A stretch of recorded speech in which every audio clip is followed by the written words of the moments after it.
Michael Fanone, who was a D.C. police officer when the Capitol riot took place 2 years ago, where he was among those brutally attacked by the pro-Trump mob, denounced Trump for his role in inciting the violence in a new CNN interview and characterized House GOP leader Kevin McCarthy as, in his public-facing capacity, focused on getting ahead rather than, roughly anything else. Fanone specifically pushed the idea of Trump facing criminal consequences for inciting the Capitol attack. He's obviously not the only one to promote such an idea, considering even the House committee that investigated the Capitol riot also recommended criminal charges. "I'm frustrated at the lack of accountability for those that were responsible for orchestrating the attack on our Capitol on January 6, Fanone said in the interview.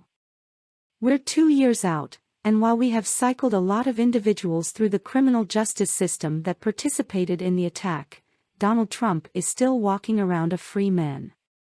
A lot of people predicted what was happening today, and I certainly am not surprised," Fanone added on the subject of McCarthy's leadership and the days of chaos around his attempts to secure the role of House Speaker. "Again, I had that conversation with myself and Officer Harry Dunn and Gladys Sicknick, the mother of Brian Sicknick, and we sat in Kevin McCarthy's office, and he told us point blank, I can't control the fringe members of my party. And so here we are, about a year and a half out from that meeting, and Kevin McCarthy is desperately seeking the Speaker's gavel and cannot control the fringe members of his party. By definition, a leader should have a firm grasp on all the members of his party. He doesn't, he's not a leader."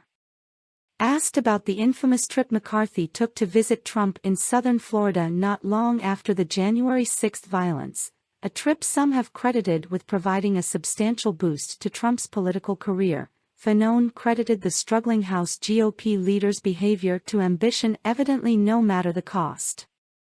"His concerns lie in his professional future," the former officer said.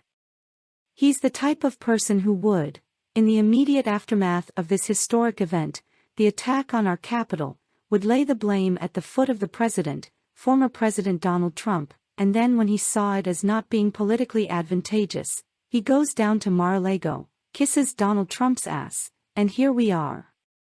McCarthy, making himself known for sticking by Trump in the wake of the riot, barely even paid off, considering his historic 11 losses in a row in the race to become House Speaker. Taking on the role requires overall majority support, and throughout those nearly a dozen votes, Democrats were actually closer to answering the push for getting the House operational since their pick was closer to a majority.